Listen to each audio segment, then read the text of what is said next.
अस्सलाम वालेकुम। मैं अमजदुल्ला ख़ान, स्पोक्समैन एमबीटी। जैसा कि आप लोग जानते हैं कि दारुल अमान चंचलगुड़ा हैदराबाद में जो प्रजा दरबार चलता है, लोग मुख्तलिफ़ रियासतों से लोग आते हैं। मेरे साथ में ये दो बहनें जो बैठे हुए हैं और मेरे एक भाई बैठे हुए हैं यहाँ पर, इनका ताल्लुक़ मैंगलोर से है, मैंगलोर कर्नाटका से है। ये लोग कल रात में मेरे पास आए थे। तो एक्चुअली कल ये लोग आए, जब तक रात में बहुत देर हो गई थी तो हम इनका काम नहीं हो सका। इशू ये है कि इनके वालिद, ये दो लड़कियों के जो वालिद है, दंदाकेरी इस्माइल इनका नाम है। तकरीबन ये जो है पिछले एक 27 साल से सऊदी अरब में दम्माम में और रियाद में काम करते थे। कुछ दिन रियाद में काम कर रहे थे, फिर उसके बाद में दम्माम में काम कर रहे थे। तो वहाँ पर दम्माम में जो है ये इस्माइल साहब जो है एक कोई कफ़ील के साथ पार्टनरशिप में ये जो ड्राई क्लीनिंग होती है वो ड्राई क्लीनिंग लेके काम कर रहे थे। तो पता नहीं वो क्या प्रॉब्लम आया उसमें, तो उसमें इनको लॉस आते गया। लॉस को भरने के लिए उसका किराया नहीं निकल रहा था। किसी एक सोमालिया मिस्री कोई इजिप्शियन से ये जो है 9,000 रियाल हाथ बदल कुछ लिए और उसके कुछ पैसे टाइम पे नहीं दे सके। अब वो मसरी ये बोल रहा कि 30,000 रियाल तुम मेरे वापस करना। तो ये बड़ी हैरत की बात है कि सऊदी अरब जैसे पाक मुल्क में कोई जो है इंटरेस्ट पूछ रहा, बाज़ाफ्ता इनको बोल रहा कहते, ये बोले भी कि भाई सूद हराम है, तो ये बोलता है कि नहीं तुम सूद देना बोल के। तो इनको जो है बेचारों की उम्र 65 साल है, 65 ईयर्स है, और इनको उठाकर उन्हें क्या केस बुक किया नहीं मालूम, रियाद की कोई जेल में इनको डाल दिए। तो ये हमारा वीडियो बनाने का मकसद ये है कि सबसे पहले डॉक्टर सुब्रमण्यम जयशंकर जो मिनिस्टर फॉर एक्सटर्नल अफेयर है, आज इनकी लड़की की तरफ से, शहनाज बानू की तरफ से, मैं दो ही लड़कियां हैं बेचारों को, तो ये लड़की की तरफ से मैं एक एप्लीकेशन हम भेजे हैं कि इस मसले को जल्द से जल्द साफ़ करते हुए इनकी रिहाई अमल में लानी चाहिए। बहुत यानी 65 ईयर्स बोले तो एक आलमोस्ट ज़ईफ़ बोल सकते। इनको जो है heart problem, BP, sugar, high BP यानी हाई डायबिटिक पेशेंट है, ये थायराइड है उनको, और जेल में उनको वहाँ पर दवाएं वगैरह सही नहीं मिलने की वजह से जब भी फ़ोन किए लड़कियों को, और उनके साले हैं उनको बहुत रो रहे थे। तो ये लोग मेरे पास आए, बेचारों की ये फ़ोटो है, आप देख सकते। तो जो भी हमारा वीडियो देख रहे हैं, एक तो हमारी मिनिस्ट्री से अपील है और इंडियन एम्बेसी रियाद, कई सोशल ऑर्गेनाइजेशन से जो रियाद से कनेक्टेड काम करते हैं, क्योंकि रमज़ान का महीना है। कई मरतबा मैं ऐसे केसेस में हम अपील करें तो लोग आकर जो है तस्वीर करके कुछ पैसे दे दिला के ये मसले को ख़त्म करते हैं। तो इनके कफ़ील का नंबर और वो मसरी का नंबर और इनका कौन सा जेल के पूरे डिटेल मैं जो हूँ आपको सोशल मीडिया के द्वारा पहुँचाऊँगा, या अगर किसी को होना तो मुझे व्हाट्सअप करिए, मैं भी दूँगा। तो सबसे पहले तो उनके जो साले हैं उनसे हम बात करेंगे कि क्या इशू क्या है, ज़रा पूरा तफसील बोलिए आप। एक्चुअली सर वहाँ पे बोलिए। वो 27 साल से वहाँ पे। पहले आपका नाम बोलिए। मेरा नाम है हसन मोहम्मद। कहाँ पर रहते? मैं कर्नाटक मैंगलोर में रहता हूँ।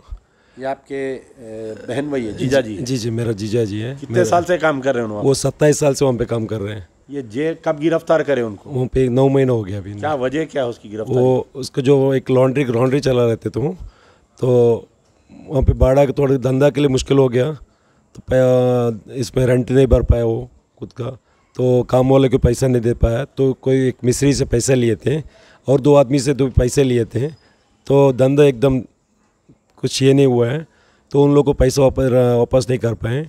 तो इसका वजह से वो आदमी लोग आके इनको बहुत पकड़े। तो अरबाब ने उसका जो इसका कफील जो है वो दुकान भी बेच दिया उनका, तो इनको पता भी नहीं। बाद में आने के आके सडनली आके दूसरा आदमी आए तो देखने दुकान हम लोग ले लिए, तो तुम लोग चले जाओ। ये अभी बाहर आए, उसको ना आर या पार वहाँ पे किधर भी नहीं जा पाया। आदमी लोग उसको पकड़ने के लिए आए पैसे के लिए, तो पैसा वो लोग केस किए, तो जो मिस्री ने केस किए और एक आदमी पे केस किए हैं।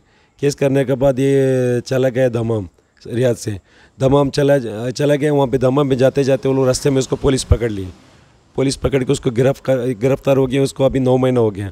अभी नहीं, आप ये बोलिए, ये जो इनको गिरफ्तार किए, क्या इनके पास कोई वैलिड पेपर्स नहीं थे बोल के गिरफ्तार किए इनको, या ये पैसे देना है बोल के कंप्लेंट पे इनको गिरफ्तार कर? नहीं, पैसा देने के कंप्लेंट पे गिरफ्तार किए। तो आप यहाँ से, क्योंकि आपको भी अरबी आती, तो आप मसरी से बात किए ना? जी जी।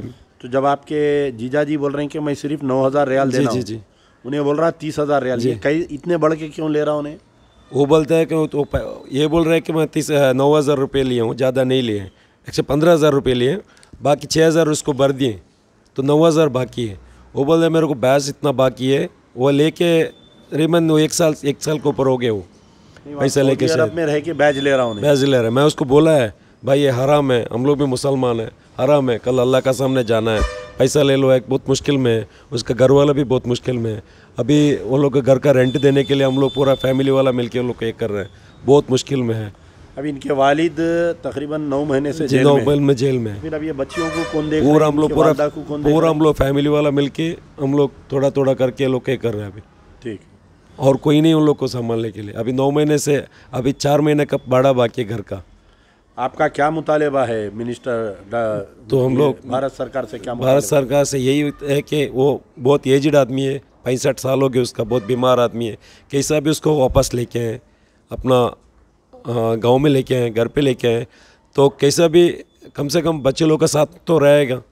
तो ये हालत में हम लोग वहाँ पे छोड़ नहीं सकते हैं। अगर बाहर जाके कुछ हो जाएगा तो ये बच्चे लोग भी नहीं देख सकते हैं। जाते जाते मेरा बहन भी बहुत बीमार है, अभी इसका सोचते सोचते बहुत ज़्यादा बीमार है, वो हर 2 महीने में उसको अस्पताल में लेके जाना पड़ता है। अब 9 महीने में इतना असर पड़ा उसके ऊपर बोल नहीं सकते, बहुत ज़्यादा असर पड़ा उसको।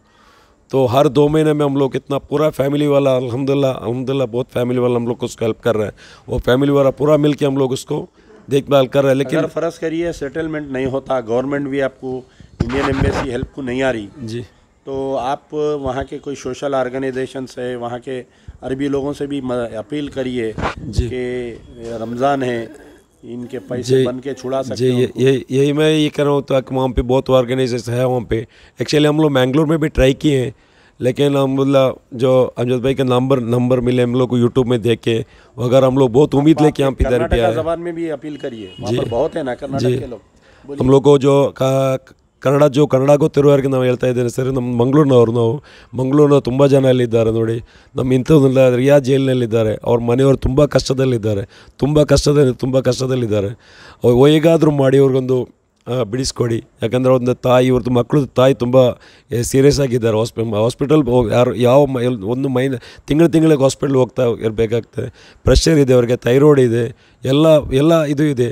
ಅದಲ್ಲದೆ ಅವ್ರು ಜೈಲಿನಲ್ಲಿರೋರ್ಗೂ ತುಂಬ ಸೀರಿಯಸ್ ಇದೆ. ಅವ್ರಿಗೆ ಬ್ಲಡ್ ಪ್ರೆಷರ್ ಇದೆ, ಶುಗರ್ ಇದೆ, ಎಲ್ಲನೂ ಇದೆ. ಈಗ ಕಾಲೆಲ್ಲ ಕುಜಿಲಿಯಾಗಿ ಏನೆಲ್ಲ ಆಗಿ ತುಂಬ ಕಷ್ಟದಲ್ಲಿದ್ದಾರೆ ಜೈಲಿನಲ್ಲೂ. ಮೊನ್ನೆನೂ ಅವ್ರಿಗೆ ಫೋನ್ ಮಾಡಿ ಕೂಗ್ತಾಯಿದ್ರು, ಹೇಗಾದರೂ ಮಾಡಿ ಸರ್ ನಮಗೊಂದು ಸಹಾಯ ಮಾಡಿ ಸರ್, ಹೇಗಾದರೂ ಮಾಡಿ ದಯವಿಟ್ಟು ನಾನು ಕೇಳ್ತಾ ಇದ್ದೇನೆ. हर एक आदमी से मैं रिक्वेस्ट कर रहा हूँ, हर एक भाई लोग से रिक्वेस्ट कर रहा हूँ, किसी हालत में वो मेरा बहनों को छोड़वा दिए, किसी हालत में। आप लोग आपका कांटेक्ट नंबर बोलिए ताकि लोग आपसे कांटेक्ट करके डिटेल लिए। आपको कोई भी किसी से भी मेरे को कांटेक्ट करना है, मेरा नंबर है 9535509357 9535509357।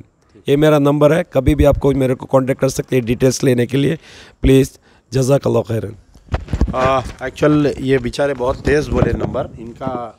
इनका नंबर है 9535509357। मैं इनकी लड़की शहनाज बानो से भी गुजारिश करूंगा कि आप भी अपील करें तो बेहतर रहता। आप बेटी है तो बोलिए। माँ, ನನ್ನಪ್ಪ ಸೌದಿಯಲ್ಲಿದ್ದಾರೆ. लाउडली। ನನ್ನಪ್ಪ ಸೌದಿಯಲ್ಲಿದ್ದಾರೆ, ತುಂಬ ಕಷ್ಟದಲ್ಲಿದ್ದೇವೆ ನಾವು. ಹೇಗಾದರೂ ಮಾಡಿ ನಮಗೆ ಸಹಾಯ ಮಾಡಿ. ನನ್ನಪ್ಪ ಜೈಲಿಂದ ಹೊರಗೆ ಬರಬೇಕಂತ ನಾನು ನಿಮ್ಮ ಹತ್ರ ಕೇಳ್ತಾ ಇದ್ದೇನೆ. ನಮ್ಮಪ್ಪ ಹೇಗಾದರೂ ಮಾಡಿ ಜೈಲಿಂದ ಬರಬೇಕಂತ ಹೇಳಿ ನಾನು ನಿಮ್ಮ ಹತ್ರ ರಿಕ್ವೆಸ್ಟ್ ಮಾಡ್ತಾ ಇದ್ದೇನೆ.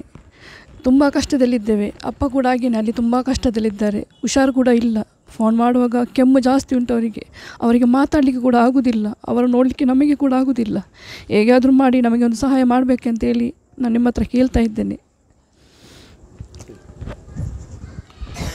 बहरहाल दुआ करिए कि अल्लाह ताला, क्योंकि रमज़ान में जो है सरकार दो आलम सल्लल्लाहु अलैहि वसल्लम की कई सुन्नतों में से एक सुन्नत यह है कि अगर कोई शख्स कर्ज़े में मुब्तला है या कोई शख्स जेल में है क्या, या कोई शख्स जो है किसी सूदखार के चंगल में है, तो इन तमाम को रिहा कराना बहुत बड़ी सुन्नत है ये। और उम्मीद है कि ये रमज़ान की ईद से पहले इंशाअल्लाह दंदाकिरी इस्माइल साहब जो है अपनी फैमिली के साथ आएंगे और ये ईद जो है इनके घर में गुजारेंगे। जितने भी सोशल ऑर्गेनाइजेशन है रियाद में, बहुत है, मुझे कई नाम याद नहीं आ रहे हैं, लेकिन वहाँ पर NRI फोरम्स है, तेलंगाना के नाम से है, कई लोग हैं। तो मेरी उनसे अदबन गुजारिश है कि इस मसले पर आप लोग ख़ास इंटरेस्ट लीजिए। 9000 अगर फ़र्ज़ करिए वो मसरी से बात करके अगर कुछ पैसे का तस्फिया हो रहा, आप लोग अगर वहाँ पर जमा करके इनको रिहा करा सके तो रिहा कराइए। क्योंकि एक आदमी देखिए ज़िंदगी के 27 साल जो है वहाँ पर लगा दिया सऊदी में, और 27 साल के बाद में ये आदमी के साथ ऐसी हरकत हुई तो बहुत दुख की बात है ये। इंशाअल्लाह शुक्रिया। यार जिंदा सोबत बाकी।